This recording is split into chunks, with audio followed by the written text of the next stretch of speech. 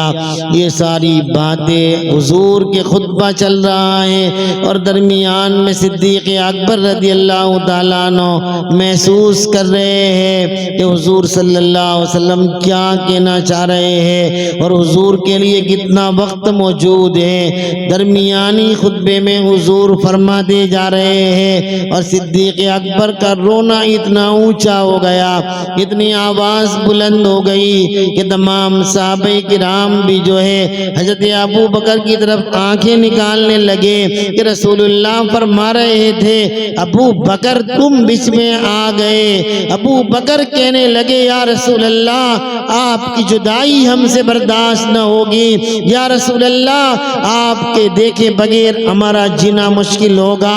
یہ درمیان میں صدیق اکبر رونے لگے، صحابہ نے جو ہے آنکھوں سے دیکھا، بولے کچھ نہیں، تو میرے محبوب نے فرمایا اے لوگو سنو، اے لوگو سنو، میں نے تم سب کا حق ادا کر دیا ہے، میرے ابو بکر کا حق میرا اللہ ادا کرے گا۔ نبی اکرم صلی اللہ علیہ وسلم نے اسی خطبے کے درمیان میں لوگوں سے ایک جملہ کہا، دل پھٹ جاتا ہے۔ فرمایا اے لوگو تم کو اگر میری طرف سے کوئی تکلیف ہوئی ہو تو مجھے معاف کر دینا یا مجھ سے بدلہ لے لینا۔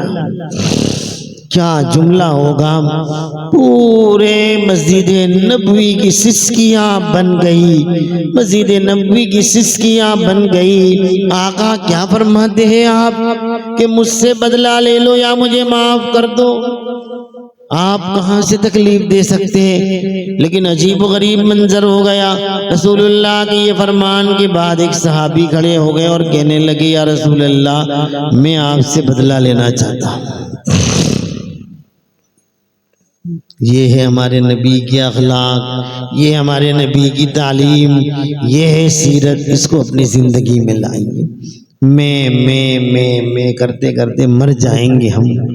رسول اللہ کتنے بڑے ہیں لیکن اپنے آپ کو کتنا جھکاتے ہیں اور کہتے ہیں لوگوں سے، اپنی امت سے، امت تو پاگل تھی، ان کا تھوک زمین پہ گرنے نہیں دیتی تھی، ان کا خون زمین پہ گرنے نہیں دیتی تھی۔ پچنا لگوایا، پیالے میں خون نکالا، عبداللہ ابن مسعود سے کہا کہ جاؤ اس کو دور جا کے کسی جنگل میں ڈال دو۔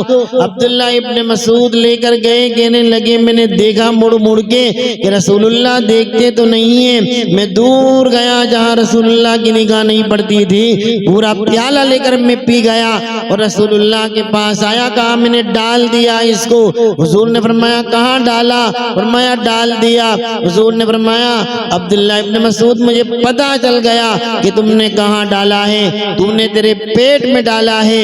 اے عبداللہ ابن مسعود سن، جس کے پیٹ میں محمد کا خون چلا جائے جہنم کی آگ تو کیا دھواں بھی اس کو چھو نہیں سکتا ہے۔ وہ پاگل صحابہ کرام تھے، وہ محبت کرنے والے صحابہ تھے، ان کے درمیان میں حضور کہتے ہیں کہ مجھے معاف کر دو یا مجھ سے بدلہ لے لو۔ ہے ہم میں کوئی دیندار کی طاقت؟ اپنے آپ کو ہم نے بہت کچھ سمجھ لیا، ہماری نمازوں کی ہمیں معلومات ہے، ہمارے اعمال کی ہمیں معلومات ہے، ہماری رات کی ہمیں معلومات ہے، ہمارے دن کی ہمیں معلومات ہے، ہمارے گھر کے اعمال کی ہمیں معلومات ہے، ہمارے درود کی ہمیں معلومات ہے، ہماری تلاوت کی ہمیں معلومات ہے۔ اسی لیے اللہ نے قرآن میں فرمایا فَلَا تُزَكُّوا أَنفُسَكُمْ، اپنے آپ کو بہت بڑا مت سمجھو، اپنے آپ کو بہت پاک مت سمجھو، اپنے آپ کو بہت اونچا مت سمجھو۔ هُوَ أَعْلَمُ بِمَنِ اتَّقَىٰ، خدا جانتا ہے تم میں نیک کون ہے، بد کون ہے۔ تم اپنی نگاہیں جھکا کر چھوٹا بن کے جیتے رہو، اللہ تمہیں اوپر بڑا بنا دے گا۔ صحابی کھڑے ہو گئے، صحابہ کرام کے چہرے لال ہو گئے کہ یہ کیوں کھڑے ہو گئے؟ مسجد نبوی میں سب کے چہرے لال ہیں۔ حضور علیہ السلام سے فرمایا کہ حضور مجھے بدلہ لینا ہے۔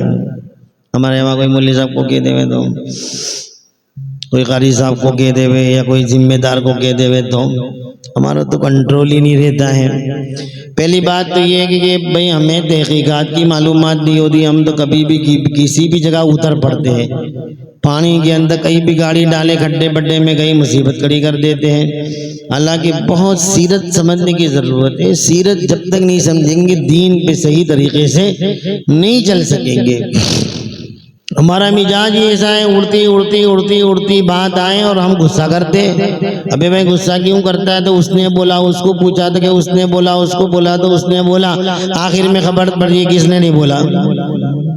تو یہ غصہ کہے گا کیا تو نے بھائی؟ ارے ان کو نہیں چھوڑوں گا مولوی صاحب کو، ان کو نہیں چھوڑوں گا، پر کچھ ہوا ہی نہیں تھا شروعات سے۔ ادھر ایسا ہو گیا، بیچارہ ایک آدمی تھا، آفیسر تھا، اس کے پاس لیٹر آ گیا، وہ لیٹر پڑھا اس نے تو بہت زور سے رونے لگا، اتنی زور سے رونے لگا کہ دو چار اڑوس پڑوس کے بھی لوگ آگے رونے لگے۔ انہوں نے بھی نہیں پوچھا کہ بھائی کیوں روتا ہے، وہ روتا ہے تو یہ بھی روتا ہے۔ کبھی کبھی ہم بھی جاتے کسی میت میں تو خبر نہیں ہوتی کہ میت کی حالت کیا ہے، لیکن کسی کے رونے سے ہم کو بھی آتا ہے نا، بچے روتے ہوتے تو ہم بھی رو دیتے کہ بیچارے بچے روتے ہیں، میت کے غم سے نہیں۔ کبھی کبھی تو بچے کے رونے سے ہم رو دیتے، ہم کو کوئی پوچھے کہ کون مر گیا تو کہ خبر نہیں ہے بھائی، یہ روتے تو ہم روتے۔ بہرحال ایسا ہوتا ہے، تو وہ بھی رونے لگے، وہ بھی رونے لگے، وہ بھی رونے لگے۔ ایک آدمی ہوگا مفتی صاحب کی طرح، تو ایک تو سوال کر لے کہ کیوں روتے ہیں، کس کی میت ہو گئی؟ تو وہ کہنے لگے نا بھائی آگے والا روتا تو ہم روتے، آگے والا روتا تو ہم روتے، سب نے یہی جواب دیے۔ آگے والے سے پوچھا کہ تو کیوں روتا؟ تو بولے کہ ارے تجھے پتا نہیں ہے اتنی بڑی مصیبت کی خبر آئی ہے، میں نہیں روؤں گا تو کون روئے گا؟ تو کہ کیا لکھا ہے وہ تو بتاؤ خط میں۔ ارے خط آیا ہے میرے دوست کا گاؤں سے، اس میں لکھا ہے کہ بھیا بہت غم کی بات ہے، دکھ کی بات ہے، درد رنج کی بات ہے کہ آپ کی بیوی بیوہ ہو گئی ہے۔ میری بیوی بیوہ ہو گئی ہے تو میں نہ روؤں؟ وہ کہنے لگا بھائی تو زندہ ہے، تیری بیوی کہاں سے بیوہ ہوئی؟ ارے بھائی یہ تو میں نے سوچا ہی نہیں کہ بیوی بیوہ میرے بعد ہو سکتی ہے۔ یہ ہمارا حال ہو چکا ہے، اب تو مضبوط بنیے، ٹھوس بنیے، ٹھوس، اپنی بات کے اندر پاور رکھیے، اپنے اندر پاور رکھیے۔ ادھر ادھر کی اڑتی باتیں چلانے سے بہتر ہے اب مسلمان سمجھدار بن جائیے اور ایک پاورفل اپنی طاقت بنائیے، علم کے ساتھ، دنیاوی ایجوکیشن کے ساتھ اپنے آپ کو مضبوط بنائیے اور پاورفل کام کیجیے۔ ادھر ٹال ٹھوک ٹاک سے ہم مصیبتوں میں پھنس رہے ہیں، اس لیے اپنے آپ کو مضبوط بنائیے، ٹھریل بنائیں، کسی بات کی تحقیق کیجیے، جس میں لین دین ہو تو اس میں پڑھیے، نہ لین دین ہو تو اس کو جانے دیجیے۔ جس کی کھوپڑی میں زیادہ نسیں ہو وہ زیادہ نسیں کھینچے، ورنہ بھائی اتنی ساری اللہ میاں نے نسیں دی، اس کو بیکار میں ضائع کرنے کی ضرورت نہیں ہے۔ تیری میری یہ وہ، اس کا ٹینشن اس کا ٹینشن، کتنے لوگوں کو تو محلوں میں اتنی ساری معلومات ہوتی ہے کہ وہ خود کے دکھ سے اتنا پریشان نہیں ہوتا جتنے دوسروں کی معلومات سے پریشان ہوتا ہے۔ یہ ساری مصیبتیں کس نے سونپا تھا؟ حضور نے۔ تو اللہ نے حضور کو فرمایا ما علیکا من حسابہم، محمد صلی اللہ علیہ وسلم آپ سے بھی ہم ان کا حساب نہیں مانگیں گے بلکہ حساب ہم لے لیں گے، ان علینا حسابہم، ان کا حساب ہم لیں گے۔ لیکن نہ جانے یہاں پر کرامن کاتبین اتنے سارے پیدا ہو جاتے کہ ہم ہی حساب کرتے تھے لوگوں کا، یہ جنتی، یہ جہنمی، یہ جنتی، یہ جہنمی، یہ جنتی، یہ جہنمی۔ یہ سب چیز کو چھوڑے، میں کیا ہوں، جنتی ہوں کہ جہنمی ہوں، اس کو معلوم کر کے چلنے کی کوشش کریں، کامیاب ہو جائیں گے۔ بہرحال حضور اکرم صلی اللہ علیہ وسلم کے وہ صحابی کھڑے ہو گئے اور کہا کہ مجھے بدلہ لینا ہے۔ حضور نے فرمایا آ جاؤ، کیا منظر ہوگا، طبیعت ٹھیک نہیں ہے، بخار ہے، سر میں درد ہے اور بدن تپا ہوا ہے۔ ایسی پوزیشن میں کوئی کہہ دے کہ مجھے بدلہ لینا ہے، آپ کی کیا پوزیشن ہو جائے؟ کیا غصہ ہو جائے؟ حکومت ہے رسول اللہ کی، حکومت ہے مدینہ المنورہ اور عرب میں، اور بادشاہ عرب و عجم ہیں آپ بادشاہ عرب و عجم ہیں، بادشاہ سید الکونین ہیں آپ، اور آپ کے سامنے ایک بندہ کھڑا ہو کر کہتا ہے مجھے بدلہ لینا ہے۔ حضور نے فرمایا صحابہ کی سسکیاں اس وقت بن گئی، جب وہ قریب آئے تو میرے آقا نے اپنا کرتا جو ہے پیچھے سے ادھر کیا۔ وہ صحابی نے فرمایا حضور آپ نے ایک مرتبہ میری پیٹھ پر لکڑی ماری تھی، اس کا بدلہ مجھے لینا ہے۔ میرے آقا نے فرمایا آؤ قریب آؤ، اور آپ نے پیچھے سے کرتا اٹھایا۔ صحابہ کرام کے دھڑ دھڑ آنسو گرنے لگے کہ رسول اللہ کیا کر رہے ہیں؟ آپ نے اپنا پیچھے سے کرتا اٹھایا اور فرمایا لے لکڑی لے اور محمد کے بدن پہ مار کے بدلہ لے لے۔ حضور صلی اللہ علیہ وسلم کے وہ صحابی جا کر چمٹ جاتے ہیں اور کہتے رسول اللہ آپ سے کون بدلہ لے سکتا ہے؟ آپ نے تو اپنے آپ کو قربان کر دیا ہمارے لیے۔ میری تو یہ نیت تھی کہ موقع ہے تو میں آپ کے پیچھے جا کر نور نبوت مہر نبوت کو چوم لوں تاکہ میرے لیے آخرت میں آسانی ہو جائے۔ میرا کوئی ارادہ نہیں تھا یا رسول اللہ آپ سے بدلہ لینے کا، ایک موقع تھا، مجھے بھی سمجھ میں آ گیا صدیق اکبر کا رونا، اس لیے میں نے اپنے موقع کا فائدہ اٹھا لیا۔ میرے محبوب آپ نے جو کچھ دیا ہے وہ کسی نے ہم کو نہیں دیا ہے۔ نبی اکرم صلی اللہ علیہ وسلم کا یہ خطبہ بہت لمبا چلا، آخر میں حضور اکرم صلی اللہ علیہ وسلم کے وہ جملے ہماری کانوں میں بار بار گونجتے رہنے چاہیے۔ میرے آقا کو کتنا خیال تھا، آخری میں آپ نے ایک جملہ فرمایا میرے صحابہ تم میرا سلام قیامت تک آنے والی میری امت کو پہنچاتے رہنا، میرا سلام آنے والی میری امت کو پہنچاتے رہنا۔ حضور صلی اللہ علیہ وسلم کے یہ جملے سن کر صحابہ کی کیا حالت ہوئی؟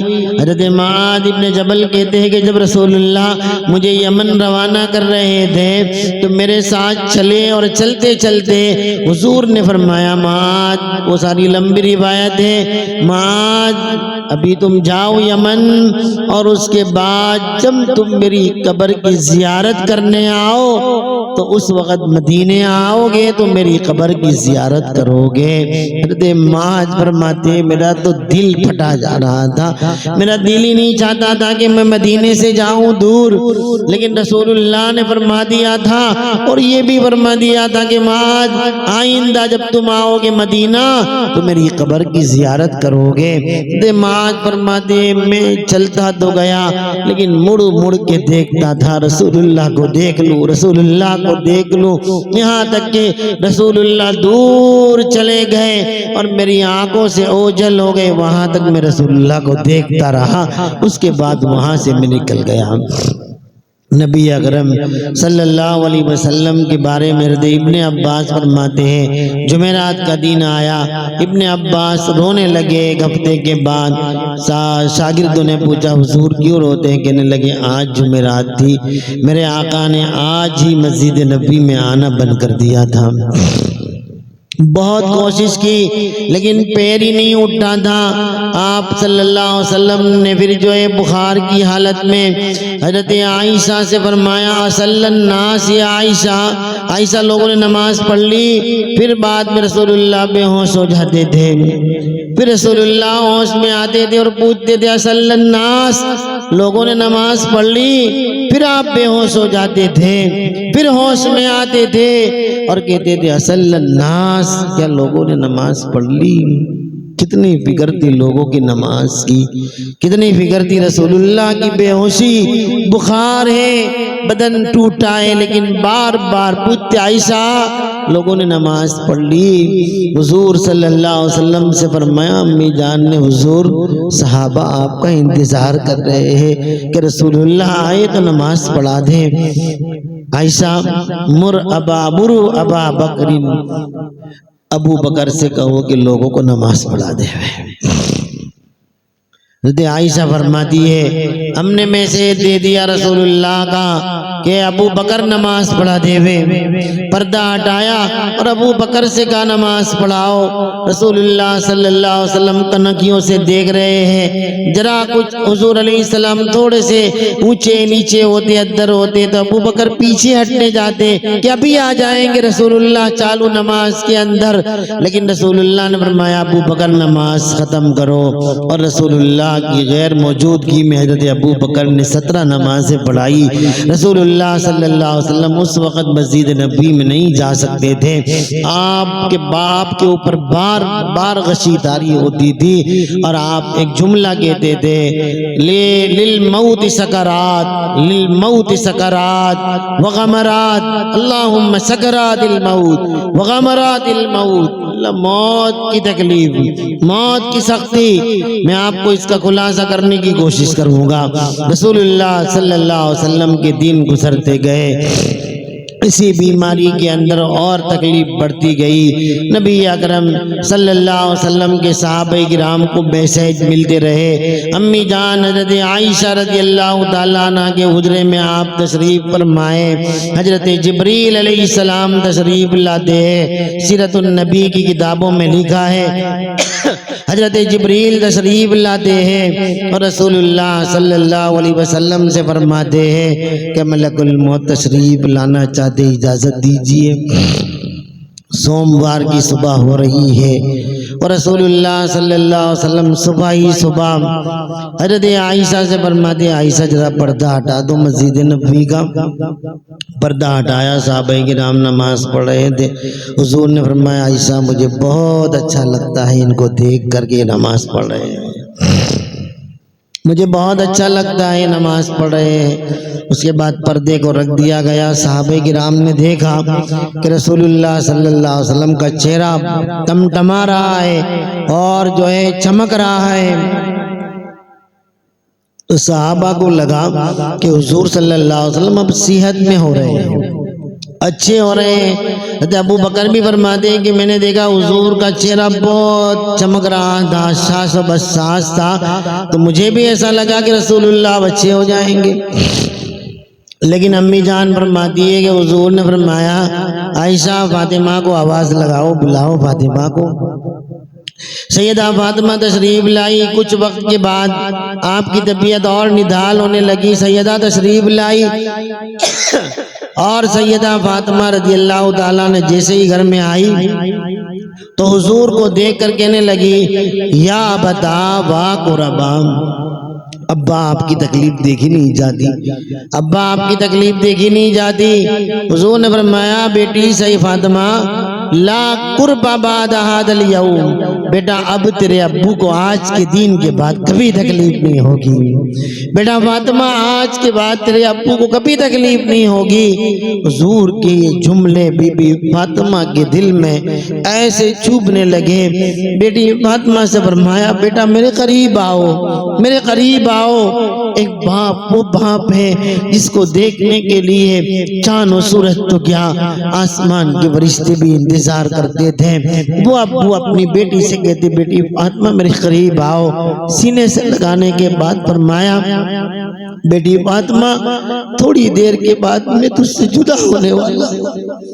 حضور کے یہ جملے سیدہ فاطمہ کے کان میں حضور نے فرمائے کہ بیٹی فاطمہ میں تجھ سے اب جدا ہونے والا ہوں۔ سیدہ فاطمہ زاروں کی دھار ہونے لگی۔ حضور نے فرمایا بیٹا قریب آؤ، پھر اپنے سینے سے لگایا اور فرمایا بیٹی فاطمہ میرے جانے کے بعد سب سے پہلے تو مجھے ملنے آئے گی۔ سیدہ فاطمہ کی مسکراہٹ تھوڑی سی آ گئی۔ نبی اکرم صلی اللہ تعالیٰ علیہ وسلم نے عبد الرحمن ابن عوف مسجد میں تھے، ان کے پاس مسواک تھا۔ حضرت عائشہ سے فرمایا عائشہ مسواک لے لو، مسواک لے لیا۔ حضور بار بار پانی لیتے ہیں اور اپنے منہ پہ ڈالتے ہیں اور کہہ رہے اللہم سکرات الموت، اللہم غمرات الموت، للموت سکرات، للموت سکرات۔ اس جملے پر مجھے کچھ دو باتیں کہنی ہیں کہ کیا رسول اللہ صلی اللہ علیہ وسلم کو موت کی تکلیف ہو سکتی ہے؟ حضور نے تو فرمایا کہ ایک مومن کی موت ایسی ہوتی ہے جیسے آٹے میں سے بال نکال لو، تو میرے حبیب کی کیا ہے موت کے وقت تکلیف ہو سکتی ہے؟ رسول اللہ صلی اللہ تعالی علیہ وسلم یہ بار بار کہہ رہے ہیں، چلو بہت سی کتابوں میں لکھا ہو نہ لکھا ہو، لیکن ایک بات سمجھ میں آتی ہے کہ نبی اکرم صلی اللہ تعالی علیہ وسلم یہ کہنا چاہتے ہوں گے ملک الموت سے، جب حضرت جبریل نے فرمایا کہ ملک الموت اجازت چاہتے ہیں، ملک الموت تشریف لائے اور کہنے لگے یا رسول اللہ آپ ہو کہ آپ سے اجازت مانگنے کو اللہ نے کہا تھا، اور کہا تھا کہ محمد کہے آنا ہے تو لے آنا، ورنہ ان کو کہنا کہ آپ جیسا کہو ویسا ہوگا۔ حضور نے فرمایا اللہم بالرفیق الاعلی۔ سیدہ عائشہ فرماتی ہے حضور کی آنکھیں آسمان پہ لگی ہے، اور کتابوں میں ہے کہ اللہ تعالیٰ نے جنت کو جو ہے حضور کے سامنے کر دیا، اور حضور صلی اللہ علیہ وسلم آسمان پہ دیکھ رہے ہیں اور کہہ رہے اللہم بالرفیق الاعلی۔ ادھر عالم غیب کی باتیں ظاہر ہو رہی ہے، اور ملک الموت کہہ رہے ہیں کہ آپ اجازت دو تو لے جاؤں، اجازت نہ دو تو چلا جاؤں۔ حضور نے فرمایا اللہم بالرفیق الاعلی، مجھے اب اپنے مولا سے ملنا ہے، اپنے رب سے ملنا ہے۔ رسول اللہ صلی اللہ علیہ وسلم نے شاید وہ جملے کہیں کہ اللہم سکرات الموت، اللہم غمرات الموت، موت کی سختی۔ رسول اللہ نے ملک الموت سے یوں کہا ہوگا کہ یہ موت کی سختی بڑی خطرناک ہے، تو ایک کام کرو، جو میری امت پر موت کی تکلیف دینا تم چاہتے ہو، موت کی تکلیف بڑی خطرناک ہوتی ہے۔ حضرت ابراہیم نے پوچھا تھا موت کیسی نکالتے ہو، حضرت ملک الموت نے کہا ادھر منہ کرو، پھر پھیرا تو دیکھا ملک الموت بڑی بھیانک شکل میں، ابراہیم علیہ السلام بے ہوش ہو گئے، کہنے لگے ملک الموت تیرا چہرہ دیکھ لے تو عذاب دینے کی ضرورت نہیں۔ موت کی سختی ایسی ہوتی ہے زندہ بکری کا چمڑا اتار دیا جائے، ایسی روایتوں میں واقعات ہیں، لیکن مومن کے بارے میں حضور نے فرمایا بال نکال لو آٹے میں سے، تو رسول اللہ کو موت کی تکلیف کیسے ہوتی؟ لیکن یہی مطلب کہنا پڑے گا کہ رسول اللہ فرماتے ہوں گے اے ملک الموت، اگر تم موت کی تکلیف دینا چاہتے ہو تو میں محمد رسول اللہ موجود ہوں، میرا سینہ موجود ہے، میری امت کی ساری موت کی تکلیف جمع کر لے اور اس آمنہ کے دلارے کے سینے پر اتار دے تاکہ میری امت کو موت کی سختی سے حفاظت ہو جائے۔ کون ہو سکتا ہے ایسا نبی؟ کس کو مل سکتے ہیں ایسے نبی؟ اپنے دل میں بسا لو، اپنی رگ رگ میں بسا لو، اپنی زندگی میں بسا لو، قبر میں جانے کے بعد کوئی ساتھ نہ دے گا، وہی دیدار نبی ہوگا سب سے پہلے، اور کہا جائے گا یہ کون ہے؟ یہ وہ ہے جنہوں نے آخری وقت بھی تمہاری فکر کی تھی، آخری وقت بھی موت کی سختیاں بھی تمہاری اپنے سینے پر لینے کو تیار تھے۔ دنیا میں کون ایسا دوست ہے، کون ماں باپ ہے، کون بھائی ہے، کون محبوب ہے تمہارا جو تمہاری موت کی سختی بھی اٹھانے تیار ہو؟ وہ ہے محبوب کبریا محمد الرسول اللہ، شمس الدہا بدر الدجا، جس کو اللہ نے کہا عزیز علیہ ما عنتم، کانٹا چبھتا ہے دل رسول اللہ کا دکھتا ہے، علیکم بالمؤمنین رؤوف الرحیم، محمد رسول اللہ وہ ہے جو رات بھر تمہارے لیے روتے رہتے ہیں۔ نبی اکرم صلی اللہ تعالی علیہ وسلم جو ہے حضرت ملک الموت سے یہ جواب دینے کے بعد ملک الموت آپ کے سرانے تشریف لاتے ہیں اور کہتے ہیں یا روح محمد، یا روح محمد، اے محمد الرسول اللہ کی روح چل اپنے رب کی طرف، چل اپنے رب کی طرف۔ یہ آخری 12 ربیع الاول کی دوپہر کا وقت ہے جہاں پر مسلمان کا بچہ اس دن خوشی کے مارے ڈی جے بجاتا ہے، کبھی اتنی زور سے ڈی جے بجاتا بجاتا ہے سنگیت کے ساتھ کہ رسول اللہ کا دل توڑ دیتا ہے۔ کس نے بتایا رسول اللہ کو سنگیت پسند تھا؟ رسول اللہ کو سنگیت سے بہت نفرت تھی۔ رسول اللہ کا نام محترم ہے، مکرم ہے، رسول اللہ کا نام اعلیٰ ہے، اولیٰ ہے، اور سنگیت حرام ہے، ناپاک ہے۔ اس پاک نام کے ساتھ ناپاک چیز کو جوڑنا رسول اللہ کے ساتھ گستاخی ہے۔ رسول اللہ صلی اللہ علیہ وسلم آسمان کی طرف دیکھ رہے ہیں۔ امی جان فرماتی ہے میرے سینے میں آپ کا، میری گود میں اور سینے کے بیچ میں آپ کا سر مبارک تھا، اور جبریل ملک الموت نے کہا اے روح محمد چلیے اپنے رب کی طرف۔ رسول اللہ صلی اللہ علیہ وسلم کی روح مبارک اللہ کی طرف روانہ ہوتی ہے۔ امی جان کہنے لگی میں نے ہاتھ لگایا، بدن ٹھنڈا ہونا شروع ہو گیا، آپ کا سر مبارک بوجھل ہونے لگا۔ میں نے آپ کے سر مبارک کو اپنی گود سے نیچے رکھا اور مسجد نبوی کا پردہ کھول کر میں نے اعلان کیا اے لوگو رسول اللہ ہم سے رخصت ہو چکے ہیں، اے لوگو رسول اللہ ہم سے رخصت ہو چکے ہیں۔ امی جان فرماتی ہے فاطمہ کہنے لگی یا ابتا اجاب ربن دعا، یا ابتا اجاب ربن دعا وجنت الفردوس ماوا وإلی جبریل ننا۔ اے میرے ابو آپ نے اپنی رب کی بات مان لی اور ہمیں چھوڑ کر چلے گئے۔ وجنت الفردوس ماوا، آپ کا ٹھکانہ تو جنت الفردوس ہے۔ ابا جان آپ جبریل کو پیغام دے دیجئے کہ اب میں اللہ کی طرف آ رہا ہوں۔ ابا آپ کے بعد اب جبریل بھی نہیں آئیں گے، ابا آپ کے بعد تو قرآن بھی نہیں اترے گا۔ حضرت فاطمہ کے اشعار الگ ہیں، سیدہ عائشہ کے اشعار الگ ہیں۔ یہ آواز امی جان نے مسجد نبی میں لگا دی کہ لوگوں رسول اللہ کی روح پرواز کر گئی ہے۔ مدینے پہ آسمان ٹوٹ پڑا، لوگوں کی سسکیاں بن گئی، محلے میں پورے شہر میں بچے عورتیں باہر نکل گئے۔ ایک قیامت وہ آنے والی قیامت، صحابہ فرماتے اس سے پہلے ہمارے مدینے میں قیامت آ گئی جس دن رسول اللہ ہمارے درمیان سے پردہ فرما گئے۔ مدینے کا ہر بچہ ہر عورت قیامت جیسی چھا گئی ہے رسول اللہ کے گھر کے اندر۔ رسول اللہ کے ازواج گھر والے حضرت ابو بکر کو پتا چلا، دوڑتے ہوئے آئے، حضرت عمر آئے، عمر جو ہے مجنون کی طرح محبت رسول میں کھڑے ہو گئے اور تلوار لے کر کھڑے ہو گئے اور کہنے لگے کوئی بولنا مت میرے حبیب چلے گئے، کوئی مت بولنا میرے محبوب چلے گئے ورنہ میں اس کی گردن کاٹ دوں گا۔ مجھے یقین نہیں ہے کہ میرے محبوب ہم سے جدا ہو گئے ہیں۔ حضرت عمر کھڑے ہو گئے اور کہنے لگے میں نہیں سننا چاہتا کہ میرے محبوب ہم سے جدا ہو گئے ہیں۔ رسول اللہ کا یہ اور صحابہ کرام تو اپنے بس میں ہی نہیں تھے، حضرت عثمان حضرت علی اپنے بس میں نہیں تھے۔ یہ 12 ربیع الاول تھی، رسول اللہ صلی اللہ علیہ وسلم اپنے حجرے مبارک میں آرام فرمائے اور صدیق اکبر تشریف لاتے ہیں، آپ کے اوپر چادر ڈال دی گئی ہے۔ ابو بکر کا کیا عالم ہوگا؟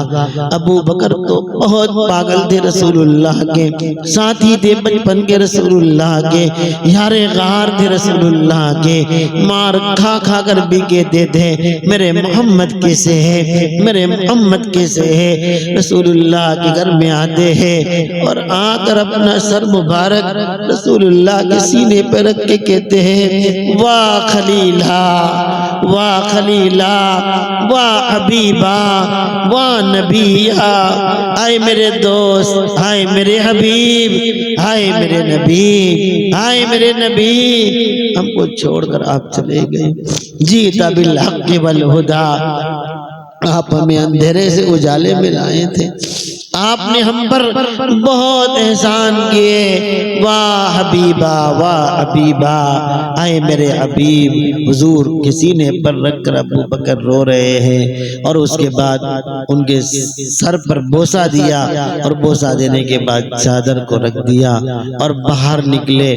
سب اپنے بے بس آپے میں تھے، ابو بکر کھڑے ہوئے ایک ضبط کے ساتھ کھڑے ہوئے کمزور ابو بکر، اور کھڑے ہو کر کہنے لگے اے لوگوں، جو محمد کی عبادت کرتے ہو تو سمجھو اس کا خدا دنیا سے رخصت ہو گیا ہے، اور اگر جو اللہ کی عبادت کرتے ہو تو سنو اللہ ہمیشہ رہنے والا ہے۔ تمہیں معلوم نہیں ہے کہ حضور کے اوپر یہ آیت اتری تھی وما محمد الا رسول قد خلت من قبلہ الرسل افإن مات او قتل انقلبتم علی اعقابکم۔ کیا تمہیں نہیں بتایا قرآن میں کہ محمد اگر تمہارے درمیان سے پردہ کر گئے تو کیا تم ایمان و اسلام چھوڑ دو گے؟ عمر فرماتے میرے ہاتھ میں سے تلواریں سے گر گئی، مجھے اب لگا کہ ابھی شاید یہ آیت کریمہ نازل ہوئی۔ ابو بکر اتنے حضور کے چہیتے تھے، لیکن کیا صبر و ضبط ابو بکر نے جو ہے اپنے اندر رکھا تھا کہ صحابہ کو بتا دیا کہ خاموش ہو جاؤ، رسول اللہ کو اللہ نے یہی آیت کریمہ اتاری تھی۔ نبی اکرم صلی اللہ تعالیٰ علیہ وسلم کے آخری جو ہے 3 دن یا 2 دن 3 دن آپ کے جو ہے لوگ آتے رہے، دعائیں پڑھتے رہے، اور اس کے بعد حضور علیہ السلام کو قبر اطہر میں روضہ مبارک میں رکھا گیا۔ صحابہ کرام کے ذریعے سے سیدہ فاطمہ حضرت انس سے کہا کرتی تھی اے انس تمہارے ہاتھ نہیں کانپتے تھے جب میرے ابو پہ تم مٹی ڈالتے تھے؟ اے انس تمہارے ہاتھوں میں کوئی کپ کپی نہیں آئی؟ کیفا توسو، کیسے تم نے میرے ابو پر مٹی ڈالی؟ تم نے کیسے میرے ابو پر مٹی ڈالی؟ حضرت فاطمہ بار بار سوال کرتی تھی۔ رسول اللہ صلی اللہ علیہ وسلم اسی دن 12 ربیع الاول کو دنیا سے پردہ فرما جاتے ہیں۔ یہی 12 ربیع الاول کو مکہ المکرمہ عرب میں روشنی ہوئی تھی، اسی 12 ربیع الاول کو مدینے میں ایک تاریکی چھا جاتی ہے۔ حضرت بلال فرماتے ہیں کہ اذان کے لیے میں آیا حضور کے وفات کے بعد، تو میں نے اشہد ان لا الہ الا اللہ کہا، اور جیسے ہی اشہد ان محمد رسول اللہ کہنے گیا تو میری عادت تھی کہ بس میں حضور کی طرف انگلی کیا کرتا تھا اشہد ان محمد رسول اللہ، لیکن اس دن جب میرے محبوب میری مسجد میں نہیں تھے تو میری انگلی ایسے ہی رہ گئی، بلال سے اذان نہیں دی گئی، بلال بے ہوش ہو گئے۔ پھر سے لوگوں نے کہا اذان دو، بلال نے کہا اب میرے اندر طاقت نہیں ہے، میں اس مسجد میں ہی نہیں رکنا چاہتا ہوں، میرے حبیب کو دیکھے مگر مجھے اذان بھی نہیں ہوگی، اور حضرت بلال مدینہ چھوڑ کر دمشق چلے گئے۔ یہ رسول اللہ کا غم تھا اس وقت۔ ہم بھی اپنے دل میں رسول اللہ کی آخری وصیتوں کو بسانے کی کوشش کریں۔ اے لوگوں نماز کی پابندی کرنا، اے لوگوں اپنے ماتحتوں پر زیادتی مت کرنا، اے لوگوں اپنے گھر والوں اپنی بیویوں کے ساتھ اچھا سلوک کرنا، اے لوگوں کو معاف کرتے رہنا، لوگوں پہ زیادتی مت کرنا۔ رسول اللہ کے یہ آخری بہت سارے فرمان ہیں۔ اللہ ہم سب کو پیارے آقا کی سچی محبت سچا عشق نصیب فرمائے، آمین۔ وآخر دعوانا ان الحمدللہ رب العالمین۔ درود شریف پڑھیے۔ اللهم صل على سيدنا مولانا محمد وبارك وسلم لا اله الا انت سبحانك اني كنت من الظالمين ربنا آتنا في الدنيا حسنة وفي الآخرة حسنة وقنا عذاب النار۔ اے اللہ ہمارے گناہوں کو معاف فرما، بیماروں کو شفا عطا فرما، مرحومین کی مغفرت فرما۔ مولا کریم جو ہمارے ملک پہ ایک بہت بڑی مصیبت ڈالنے کی اہل ایمان پر کوشش جاری ہے، اے اللہ اس بل کو پاس فرما، اے اللہ اس بل کو ناکام کر دے۔ اللہ ہماری نسلوں کا مسئلہ ہے، اللہ تو مدد فرما دے۔ اللہ ہمارے بچے اسلام سے دور ہو جائیں گے، مولا ہمارے اکابر رو رہے ہیں، ہمارے بڑے رو رہے ہیں، اے اللہ تو اس کو توڑ دے۔ اللہ ان کے درمیان میں تفریق ڈال دے، میرے میرے اللہ تیرے قرآن کو بچا لے، تیری مسجدوں کو بچا لے، تیرے مکتبوں کو بچا لے، تیرے قبرستانوں کو بچا لے۔ اللہ آخر میں تو ہی ہمارا ہے، تیرے سوا ہمارا کوئی معبود نہیں ہے، تیرے سوا ہمارا کوئی اللہ نہیں ہے۔ ہم نے اسباب کے طور پہ انگلی لگا کر میسج کر دیے، لیکن یقین تو تجھ پر ہے، تیرا ہی فیصلہ ہوگا۔ اللہ تو ہماری مدد کر دے، اللہ مدد کر دے۔ اس کے بغیر تو ہم جی نہیں سکتے، مسجدوں کے بغیر ہم نہیں جی سکتے، اللہ تیرے قرآن کے بغیر نہیں جی سکتے، تیرے محمد کے نام کے بغیر ہم نہیں جی سکتے ہیں۔ اللہ ہماری تمام چیزوں کی حفاظت فرمانا، اللہ مدد فرما دے، اللہ مدد فرما دے، ہم سب کو معاف کر دے میرے اللہ۔ غزہ کے بچوں پر رحم کر دے، فلسطین کے بچوں پر رحم کر دے۔ اللہ آنکھیں تھک گئی ہیں مولا، آنکھیں تھک چکی ہیں، چیختے چلاتے بچوں کو دیکھ کر اب تو ہمارا اے اللہ ہمارے دل میں دیکھنے کو جی نہیں چاہتا ہے کہ ہم ان کو دیکھیں مولا۔ کوئی رات نہیں جاتی ان ماؤں کی، ان بچوں کی جو بچے اپنی ماں کی آنچل میں رات کو کہتے ہوں گے اماں کل میں قبر میں چلا جاؤں گا، اماں تیری گود میں کفن پہن کے سو جاؤں گا۔ مولا ساری دنیا کے بچے مزے کر رہے ہیں، ساری دنیا کے بچے کھیل رہے ہیں، اللہ تیرے غزہ کے بچے صبح شام خون میں نہا رہے ہیں۔ مولا مدد کر دے، ان کی مدد کر دے اللہ۔ ہمیں تو شرم آتی ہے اللہ، بہت شرم آتی۔ ہم تو اپنے بچوں کو بہترین کھانے کھلا رہے ہیں، بہترین کپڑے پہنا رہے مولا۔